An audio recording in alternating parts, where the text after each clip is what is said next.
totally aware that Albie Layer is doing stuff that I'm never going to be able to do.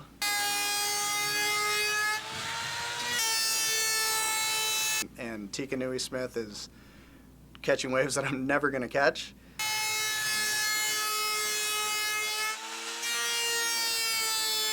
I'm Dan Boehne, shaper for Infinity Surfboards.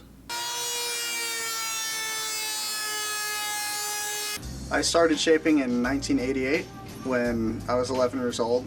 My brother and I started making boards for some friends, probably mostly to save them some money because we did them cheap because it was a way for us to learn. And it worked out with the dad that shapes because he'd fix all of our mistakes. By junior high, a couple guys like Mike Kirkshank and Pat O'Connell and some of the local pros, Vince Dillapino, were getting some boards. And that's when it really started becoming fun and we started making more boards for everybody.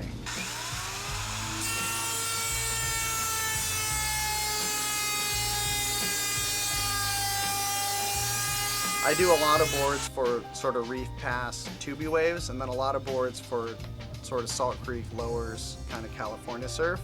A lot of Hawaiian guys get boards from me.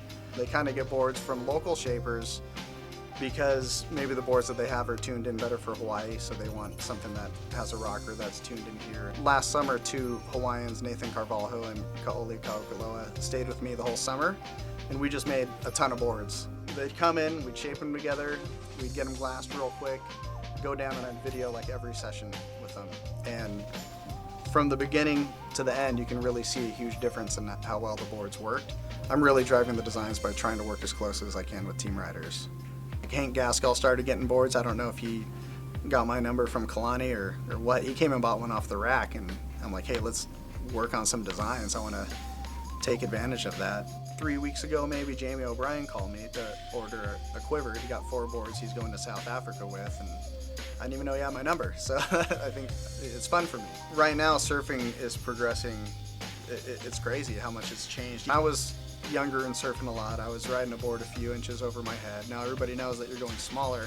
Albie's a pretty tall guy, and I'm making him a lot of 5/8. One idea that we had was he does these double spins and just trying to keep the swing weight down to help spin, just, you know, but keeping the volume in there, and it makes a huge difference for these air guys. And so, yeah, things are changing a lot. I think for young kids coming up, having a relationship with a shaper makes a huge difference. Volume's a really important number. You can't get good at surfing if you're not catching waves. So I think when you're small and learning, it's important to have a board with volume.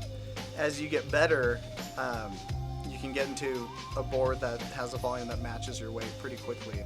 It's definitely a mistake to size yourself up to one of the better kids that are your same size, because you're gonna grab one of his boards, take it out, and you'll never catch a wave. And if you catch it, it's gonna be hard to get it figured out. So I think at first, you definitely wanna just grab a bigger used board.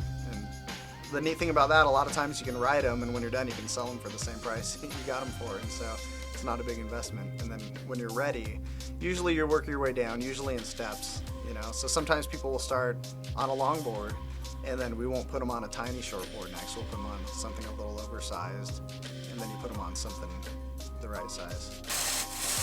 Inside the shaping community, everybody knows that there's a few shapers with the big names, but there's a lot of other guys that are making their boards for them that are just as good. And San Clemente has more of these guys than anybody. Terry was a big influence just with techniques. Terry and my dad really showed me everything. I think boards that I liked looking at growing up, Timmy Patterson was the go-to guy around there, and he still is, you know. I come home at 11, you know, my kids are sleeping and I didn't even get to see him that day, but this is all I've done. I've been doing this since I was a little kid, and so it's pretty hard to hang it up. I imagine I'll keep doing it forever.